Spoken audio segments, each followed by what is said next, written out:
Like most smart, beautiful people, you want to be able to drop down into a deep squat with your heels down without falling over. But you struggle to get low, or your heels need to come up, or even worse, you fall backwards. Maybe you've tried exercises holding on to something in front of you, but that just doesn't seem to translate. You still feel unstable and ready to fall. Let me show you a simple way to build strength and flexibility in your hips, your legs, and your ankles so you can get deeper in your squat. Before I forget, I want to ask you how you discovered that you have a problem with your deep squat. Drop me a comment down below. Put your butt against the wall so you're in a squatting position, and now you start to squat. Only go as far as you can go with good control and feeling safe. Don't rush to get super low. Stay up higher where you feel like you have good control and feel your butt, your hamstrings, and your quads working to stabilize in this position. The wall gives you support so you can't fall backwards, and now you can work on getting hip flexion so that you can close the angle between your torso and the thigh. But the Asian squat isn't just about your hips, it's also about your knees. You have to have strength in your thigh muscles to handle knee flexion. So don't rush that either. Build strength there. As you get more stable, you can start bending your knees more. As your knees bend more, you're gonna get lower to the ground. As your knees get more comfortable, you can go lower, and you can still also be playing around with what your hips are doing. Can you be more lean forward here? And hey, guess what? You can't fall backwards. And doing a deep squat isn't just about your knees and your hips, it's also about your ankles. If you set your feet far from the wall, then as you sink down, you're actually never going to challenge your ankles. To challenge your ankles, you need to move your feet in closer to the wall and safely, gradually work your way down to a point where your knees are actually going in front of your toes. But please, please, do not rush this or you will hurt your knees. Let your knee muscles get used to stabilizing these positions as you go lower and lower. This will happen over weeks and months, not minutes and not days. You can use your hands as brakes and support as you go lower and lower, so it's not just torching your legs and your ankles. You may find it helpful to lift your heels up so that you can work on deeper knee flexion and then slowly try to drop your heels down.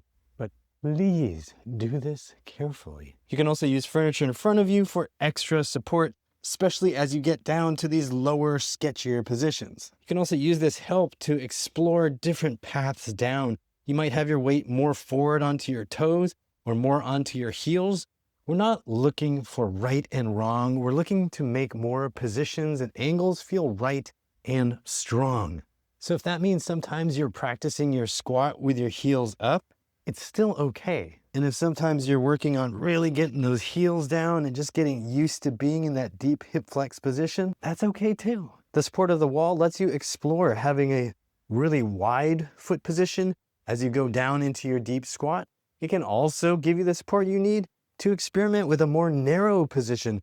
Boys, watch out for the boys. It can get a little uncomfortable. When you first start with this exercise, be conservative. Start with like 10-second holds, rest for a little bit, and then do 10 seconds again and build up to maybe around a minute. If you're a stronger person in general, you might be able to go longer.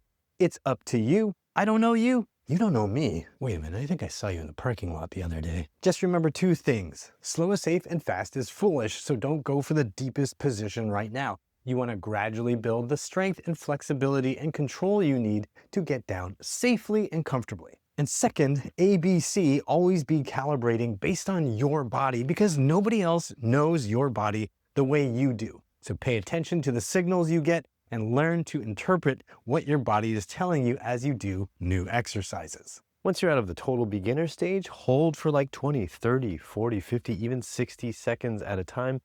Take some rest and then do it again. Go to a cumulative 3 to 5 minutes when you're doing this, and you'll notice that your legs are getting a whole lot stronger. Working in different angles for a long enough period of time while still feeling safe has helped me really get my knees and hips feeling really comfortable in different angles in the deep squat. And it can open up totally new movement options for you too. I know you think that just because I'm Asian and I talk about squats a lot, that the Asian squat has always been easy for me, but it hasn't, and it's taken work to get it back. One more very important thing to point out. As you're getting more stable, try to lean against the wall less, just like a feather touch, just brushing it, tickling the wall, or just not touching the wall at all and just having it nearby. So if you do feel like you're gonna fall back, you've got the support and then you can just kind of pull off and hang out. Over time, you'll discover that you can be in positions that seemed absolutely impossible before, and before you know it, you'll be sinking down into a deep squat with a little bit of support from the wall, but then you're gonna find, wait, if I use the right muscles, which I now have, I'll be able to deep squat like an Asian.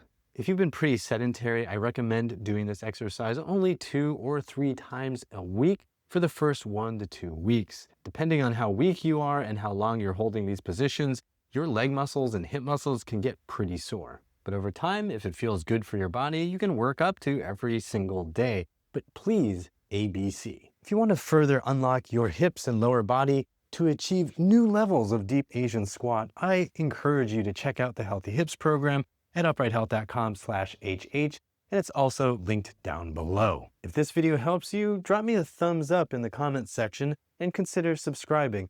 And also, check this video out here to unlock your toe touch, and YouTube thinks this will be really useful for you. I'm Matt Hsu from Upright Health, reminding you that pain sucks, life shouldn't.